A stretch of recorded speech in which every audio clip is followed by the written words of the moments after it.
बांग्लादेश को हरैबा परे एबे 23 फेब्रुआरी रे पाकिस्तान सहित मुहांमुही हेब भारतीय टीम। ताले एही मैच रे भारतीय टीम रो केउ खेलाड़ी अधिक इंपोर्टेंट रहिबे, केउ खेलाड़ी भारत को जितिया पई सहायता करिवे, आसंतु आजिरो वीडियो रे जानिबा। तो फ्रेंड्स, आपण माने जानिथिबे चैंपियंस ट्रॉफी रो प्रथम मैच रे भारत बांग्लादेश को हरै दैछि। आ एही मैच रे शुभमन गिल को बैट रु जबरदस्त शतक देखा मिलथिला। ताले पाकिस्तान सहित होगाकू मैच जहाँकि 23 फेब्रुआरी खेल यही दिन जदि भारत तार द्वितीय मैच टी जीति जाए चैंपियंस ट्रॉफी सेमिफाइनल में निज जगह पक्का करनेबा। अन्य पक्षे पाकिस्तान जदि भारत ठारू मैच हारी जाए ताहले पाकिस्तान चैंपियंस ट्रॉफी विदाय नेब। दुबई रे भारत पाकिस्तान सहित भारतर द्वितीय चैंपियंस ट्रॉफी मैच खेलिबो।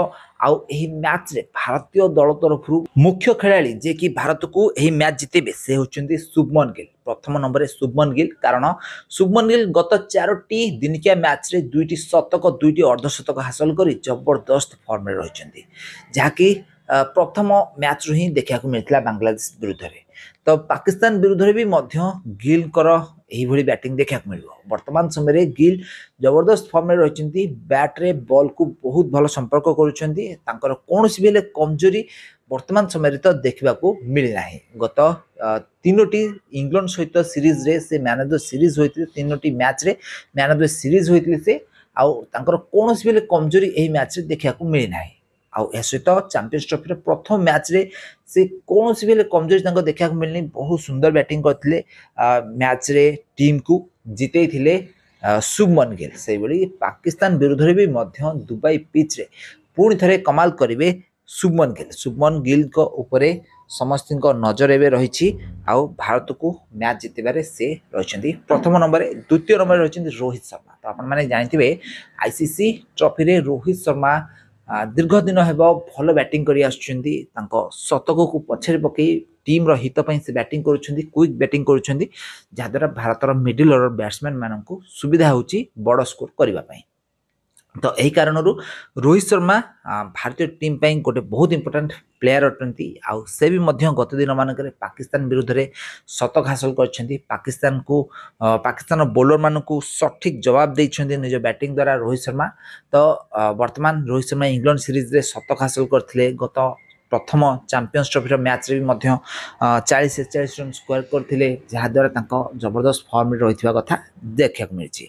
तो रोहित शर्मा पाकिस्तान बॉलर मानकु उचित फेस करी बड़ स्कोर करे बोली आशा करा जाउछि। यहाँ पे तृतीय जन डेंजर खेलाड़ी भारतर रहिछंती, से होछन विराट कोहली। तो विराट कोहली सब बेले पाकिस्तान विरुद्ध रे बड़ स्कोर करथांती, भारत को मैच जितै थांती।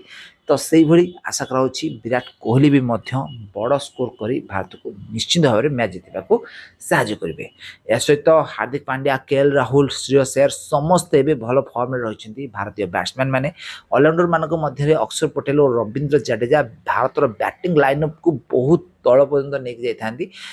तो एभली परिस्थिति भारतर बड़ स्कोर करबा किंबा बड़ स्कोर को चेज करबा कोनोसी कष्टकर कथा नुहे। आ बॉलर मानक मध्य हर्षित राणा 3टी आईसीसी रो डेब्यू मैच रे प्रथम डेब्यू मैच रे 3टा विकेट नेथिले। ए सहित सामी भी मध्य 5टा विकेट नेथिले, जोंठी भारतीय पेस बॉलर जसप्रीत बुमराह को एब्सेंट रे भारतीय पेस बॉलर माने भी मध्य जबरदस्त प्रदर्शन करुछंती। आ सहित भारतीय स्पिनर्स माने भी मध्य भल बॉलिंग करुछंती। कुलदीप यादव गत दिन मानकरे पाकिस्तान विरुद्ध रे बहुत सारा विकेट नेछंती, पाकिस्तान बैट्समैन मानकु खेले देउनाहंती। तो कुलदीप यादव को बॉलिंग रे पाकिस्तान बैट्समैन माने आउट होउछंती। तो एभली परिस्थिति स्पिनर माने भी मध्य कोनोसी गुण रे कम नुहंती।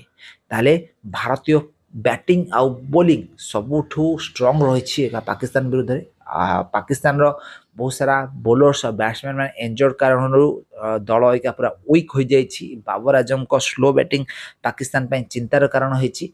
तो एभली परिस्थिति भारत पाकिस्तान को निहाती भाव में हरेबो 23 फेब्रुआरी दिन। आ पाकिस्तान जदि हारी जाए यही मैच टी पाकिस्तान पे करबा मर परिस्थितिर मैच अटे। जदि पाकिस्तान यही मैच टी हारी जाए ताहले पाकिस्तान चैंपियंस ट्रॉफी रु ही विदा हो जिवो। तो फ्रेंड्स, आपण मानको कोन लागुछि एही मैच रे भारत जितिबो ना पाकिस्तान? हमको कमेंट माध्यम निश्चित भाबरे कमेंट करंतु।